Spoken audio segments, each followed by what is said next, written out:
AAC news की report. ज्यादा जानकारी के लिए इस न्यूज चैनल को सब्सक्राइब कर लीजिए।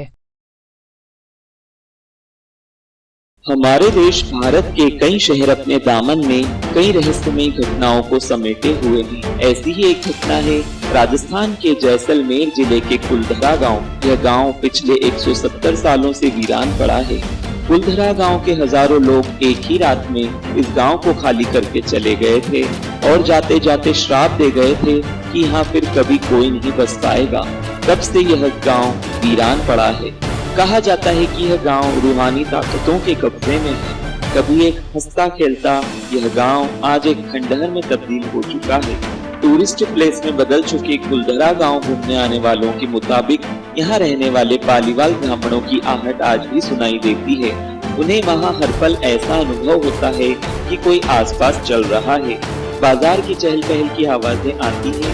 महिलाओं के बात करने, उनकी चूड़ियों और पायलों की आवाज हमेशा ही वहाँ के माहौल को भयावह बनाते हैं। प्रशासन ने इस गांव की सरहद पर एक फाटक बनवा दिया है, जिसके पार दिन में तो सैलानी घूमने आते रहते हैं, लेकिन रात में इस फाटक को पार करने की कोई हिम्मत नहीं करता है। वैज्ञानिक तरीके से हुआ था गांव का निर्माण। कुलधरा जैसलमेर से लगभग 18 किलोमीटर की दूरी पर स्थित है। पालीवाल समुदाय के इस इलाके में 84 गाँव थे और यह उनमें से एक था।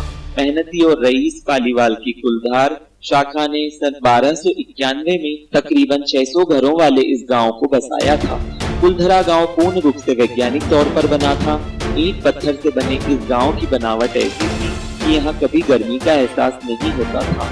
कहते हैं कि इस कोण में घर बनाए गए थे कि हवाएं सीधे घर के भीतर होकर गुजरती थी। कुलधरा की ये घर रेगिस्तान में भी वातानुकूलन का एहसास देते थे। इस जगह गर्मियों में तापमान 45 डिग्री रहता है, पर आप यदि अब भी भरी गर्मी में इन वीरान पड़े मकानों में जाएंगे तो आपको शीतलता का अनुभव होगा।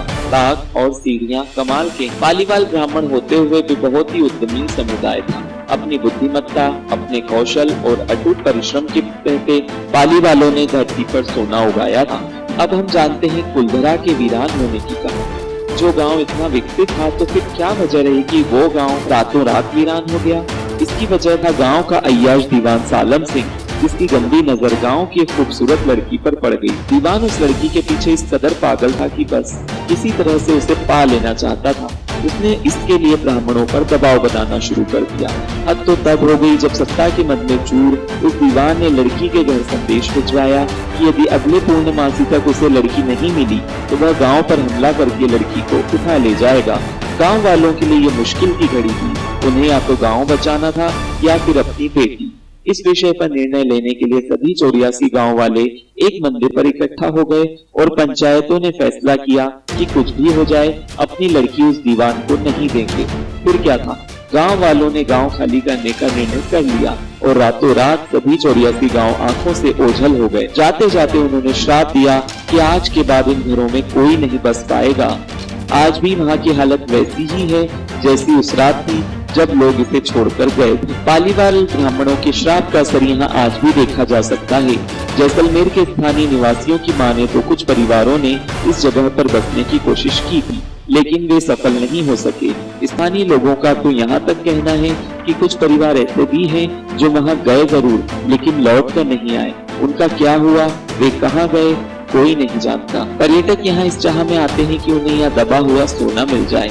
इतिहासकारों के मुताबिक पालीवाल ब्राह्मणों ने अपनी संपत्ति, जिसमें भारी मात्रा में सोना, चांदी और हीरे जवाहरात थे, उसे जमीन के अंदर दबा रखा था। यही वजह है कि जो कोई भी यहाँ आता है वह जगह जगह खुदाई करने लग जाता है, इस उम्मीद से कि शायद वह सोना उनके हाथ लग जाए। ये गाँव आज भी जगह जगह से खुदा हुआ मिलता है। मई 2013 में दिल्ली से आई भूत प्रेत व आत्माओं पर रिसर्च करने वाली पैरानॉर्मल सोसाइटी की टीम ने कुलधरा गांव में रात बिताई। टीम ने माना कि यहाँ कुछ न कुछ असामान्य जरूर है। टीम के एक सदस्य ने बताया कि विजिट के दौरान रात में कई बार मैंने महसूस किया कि किसी ने मेरे कंधे पर हाथ रखा। जब मुड़कर देखा तो वहाँ कोई नहीं था। पैरानॉर्मल सोसाइटी के उपाध्यक्ष अंशुल शर्मा ने बताया था कि हमारे पास एक डिवाइस है जिसका नाम गोस्ट बॉक्स है। इसके माध्यम से हम ऐसी जगहों पर रहने वाली आत्माओं से सवाल पूछते हैं। कुलधरा में भी ऐसा ही किया। जहाँ कुछ आवाजें आई तो कहीं असामान्य रूप से आत्माओं ने अपने नाम भी बताए। शनिवार 4 मई की रात्रि में जो टीम कुलधरा गई थी, उनकी गाड़ियों पर बच्चों के हाथ के निशान मिले। टीम के सदस्य जब कुलधरा गांव में घूमकर वापस लौटे तो उनकी गाड़ियों के कांच पर बच्चों के पंजे के निशान दिखाई दिए। ये थी ASD न्यूज की report. It's ASD News presentation. For more news updates, subscribe ASD News.